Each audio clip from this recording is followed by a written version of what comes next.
JASP Stats is an open source statistical analysis platform. It's free, it's user friendly.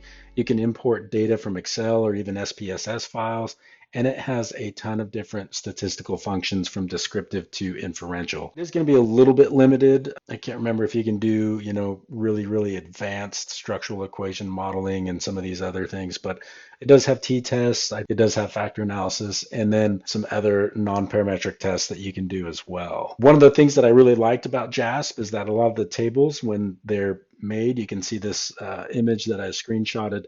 A lot of the tables and figures that get printed out on JASP are already formatted for APA, so that makes it easy for publishing. Of course, APA was just updated, so you may have to always double check that.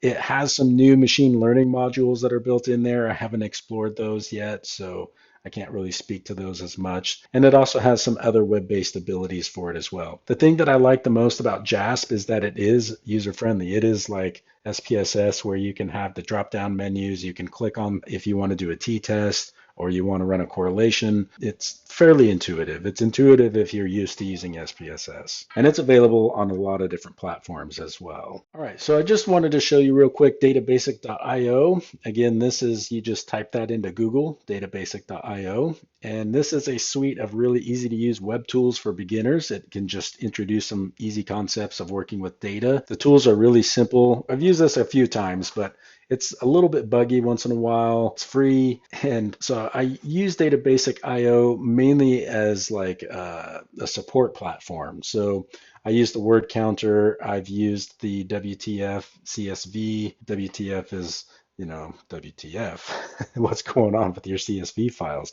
A .csv file is an Excel file. The word counter is really good when you want to do things with both quantitative or qualitative analysis. If you have, like I had a whole bunch of tweets and I wanted to quantify different words, and so I use the word counter and it can count those really fairly easily, and I can make a word plot or a word cloud. And so it's free. It's fairly simple and easy to use. It's only available online. So data visualization is the graphical representation of information and data. And by using visual elements like charts, graphs, maps, data visualization tools can provide a really easy and accessible way to see and understand various trends, outliers, and patterns in data. I'll start this quick data visualization. This is the most popular social media platforms from 2003 to 2019. And I think it was a PhD student who created this. It's out on YouTube somewhere. But this is something that's kind of fun to watch. You can see the year go by and the various platforms, how popular and then unpopular they are, like Facebook is flying in there. The data visualization is really fun. It's a great tool to help make sense of data, and there are a lot of different suites that you can use from Tableau. I mean, you can do things in Excel, you can use RStudio, or you can just create infographics and different things using like visual.ly, or if you're good at graphic design, you can use PowerPoint or whatever graphic design tool that you want to use. Different tools like Tableau, I think is a premium. They have a premium version now, but this is a technology that actually lets you drag and drop to analyze your data. You can connect dots with just a few clicks and have some interactive dashboards and do things as well with that software. They have some kind of organizational business integration with it as well now. ArcGIS is geographic information systems. Geographic information systems are really good for obviously working with maps. You can use these to create maps, to compile geographic data, to analyze mapped information. And this way you can share and discover a lot of different information about communities and organizations and tools, different things that are existing that maps can be used to help visualize and aid in making different decisions. Oh, look at that. TikTok's coming up on in there in 2019.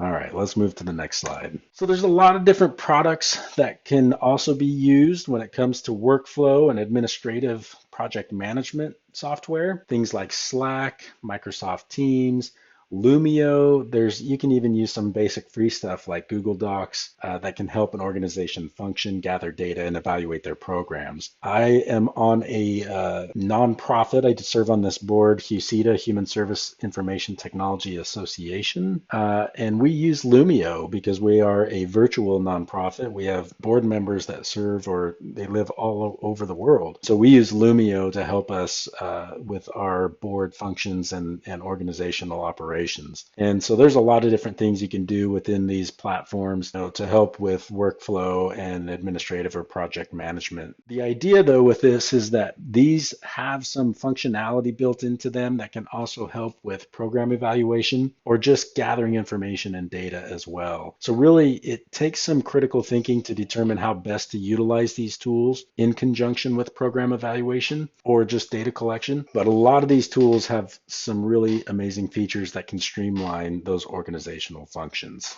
All right, so this last slide is really thinking about data-driven decision making. And this is the process of making organizational decisions based on actual data rather than your intuition or just observations alone. But I like to think that if we could combine data-driven decision-making with evidence-based practice, like using the FLAIR framework, then we can make more powerful evidence-based decisions. Again, if remember, FLAIR is formulate, locate, assess, and integrate. And then the R stands for review or evaluating the effectiveness and efficiency of a solution. So if we think about this model right here. Basically, it starts by knowing and understanding your organization's mission. You always should have that. Think about that. And this is why a logic model can actually be useful. We got to plug logic models. But you begin to plan and identify various sources of data. Then you can discover these, and you can also be informed by the literature, or you have a sense of where to obtain your data from. You collect that data, begin to analyze it, organize it, describe it, how that data can begin to help you draw conclusions or start making decisions. Once you come up with those decisions, you decide, you can implement or even integrate those decisions. And then, of course, you need to review and evaluate those changes as, those changes have been made, and it might take a month or 2 months or 6 months, whatever it takes. But you're always going to review those and evaluate those to see how things are going and makes any kind of decisions or adjustments related to your continued evaluation. Really, the main thing to remember is that analysis software isn't just for analysis anymore. All of the products that I've shown to you in this lecture, they have a lot of different functions and a lot of different capabilities that can help you as an administrator or as a researcher, or if you're thinking about program evaluation as well. So the last thing here is to think about, like, which software do you use?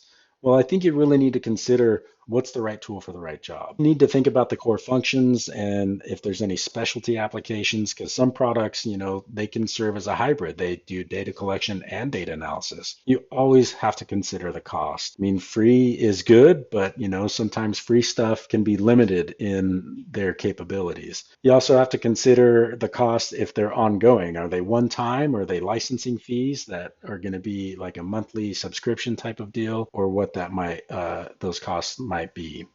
So really, the bottom line is thinking about how to get the most bang for your buck, so to speak. You might be able to just use some lower cost alternatives versus those premium products. You might use a conglomeration of a couple of different products in order to achieve any of the functions related to making decisions within organizations or decisions with your practice and managing your research or your program evaluation. So I hope you guys were able to get something, learn something new about the technology and software that's out there for program evaluation and research, because there is a lot, and of course, it's changing, it seems like, every day. So